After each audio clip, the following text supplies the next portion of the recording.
The 1960s and 70s Project by Dylan Cotter. The person I interviewed for this project was my dad, Tom Cotter. My dad was born on May 25, 1956 in Dearborn, Michigan, a western suburb of Detroit. While growing up in Detroit, my dad recalls the many memories of the United States culture change during this time. He grew up in an era when wars were waging, the stagnant Cold War in Vietnam, culture was changing, Detroit's downturn and loss of industrialized cities in America, and he remembers President Kennedy's death. The city of Detroit had a long list of events during the 1960s that signaled its downturn as a city of the industrial age. Prominently, the year of 1967, my dad would be 11 years old at the time, gave way to some of the racially divided riots of that time. On July 23rd, the 12th Street riot of 1967 was one of the deadliest racial-fueled riots that occurred in the United States during the 1960s. It all started when police officers made a raid on an unlicensed bar, and 82 African Americans were arrested. After witnesses had seen the arrest, some protested by vandalizing properties, starting fires, and robbing businesses. To contain the violence, the police surrounded the neighborhood, but soon lost control as the violence spread to surrounding parts of the city. My dad remembers... Yeah, well, you could look up, and if, like you say, you looked out that way, all you saw was black smoke coming out of the sky like bad fires, like everywhere, like huge black fires.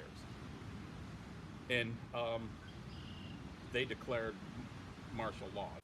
At the end of the riots, the numbers were 43 dead, 33 African Americans, and 10 white. Many people were injured, 7,000 people were arrested, and 10,000 buildings were burned.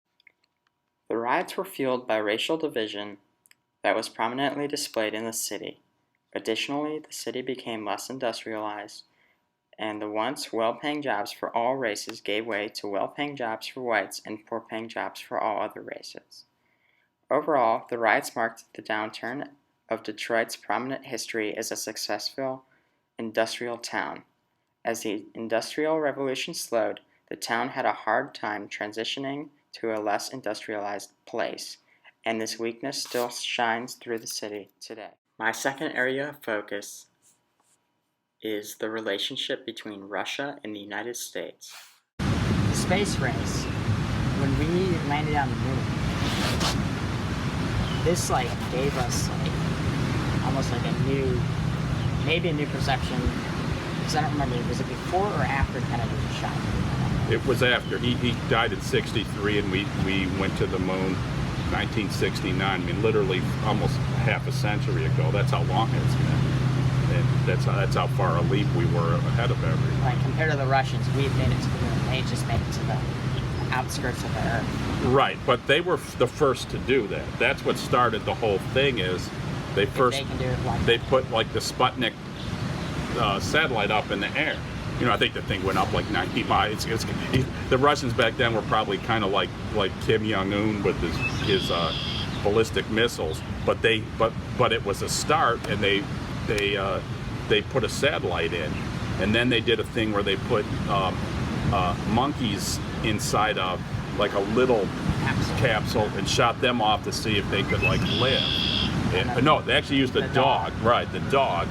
And then all of a sudden, America's going what the hell, we're behind. And then that's when he did the thing about committing to putting a man on the moon within the decade.